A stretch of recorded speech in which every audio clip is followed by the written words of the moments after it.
నేను ఎగ్గు పులుసు తయారు చేస్తున్నా. చింతపండు వేస్తానండి. చింతపండు కూడా ముందే కొంచెము ఒక నిమ్మకాయ సైజ్ అంతా నానబెట్టి పక్కన పెట్టుకున్నాను.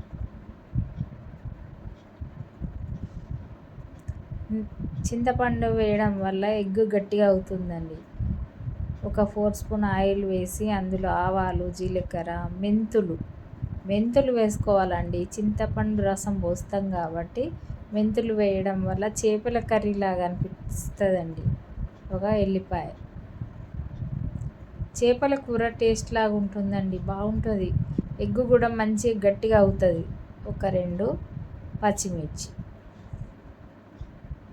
ఎగ్ అనేది గట్టిగా ఉంటుందండి, టేస్ట్గా అవుతుంది మంచిగా. మీరు కూడా ఒకసారి ఇలా వేయండి నేను చెప్పిన విధంగా. ఎప్పుడు ఒకేలా కాకుండా ఇలా కూడా చేసుకొని తినండి.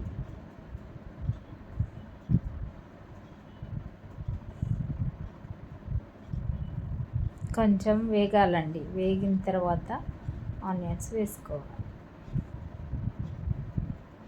నేను ఒక 4 ఉల్లిపాయలు చిన్నగా కట్ చేసుకున్నానండి, శుభ్రంగా కడిగిన. ఇందులో వేసి మంచిగా మిక్స్ చేయాలి. ఒక 4 అయితే సరిపోతుందండి. కొంచెము చింతపండు రసం ఇస్తాం కాబట్టి లూజ్గా ఉంటుంది. 1/2 స్పూన్ పసుపు,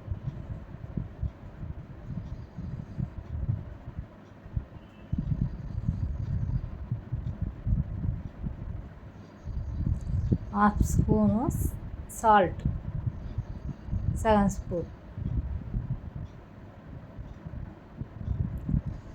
సాల్ట్ వేయడం వల్ల ఆనియన్స్ తొందరగా ఉడుకుతుందండి, తొందరగా మగ్గిపోతుంది.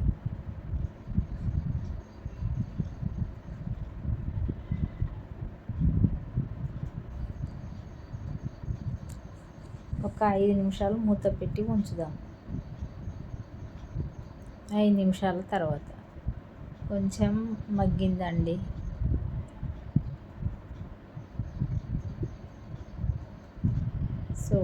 చూడండి, సగం వరకు ఉడికిపోయింది.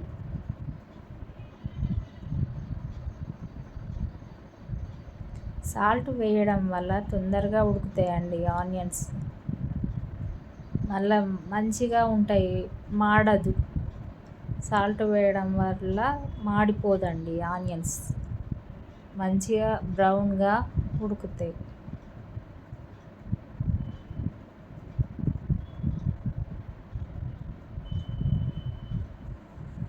మళ్ళీ ఒక నిమిషం కలుపుదాం.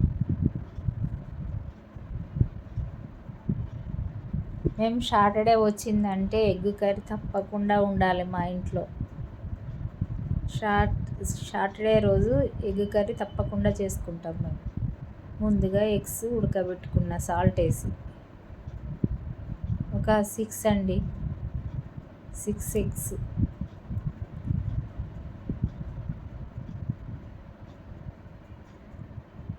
ఒక సెకండ్ పాటు ఇలా కలుపుకోవాలి.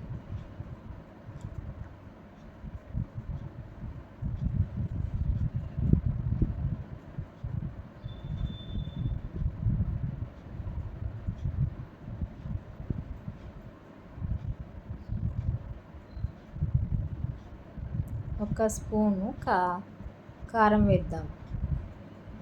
ఒక స్పూన్ అయితే సరిపోతుందండి. ఒక స్పూన్ కారం వేసి మెల్లిగా కలుపుకోండి ఇట్లా ఒక సెకండ్ పాటు.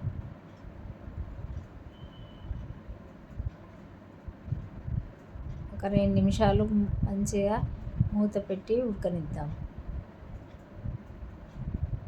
మూత పెట్టి ఉడకబెడదాం. మూత పెట్టడం వల్ల ఇందులోకి కారం, ఉప్పు అన్నీ మంచిగా పోతాయి ఎగ్గులోకి.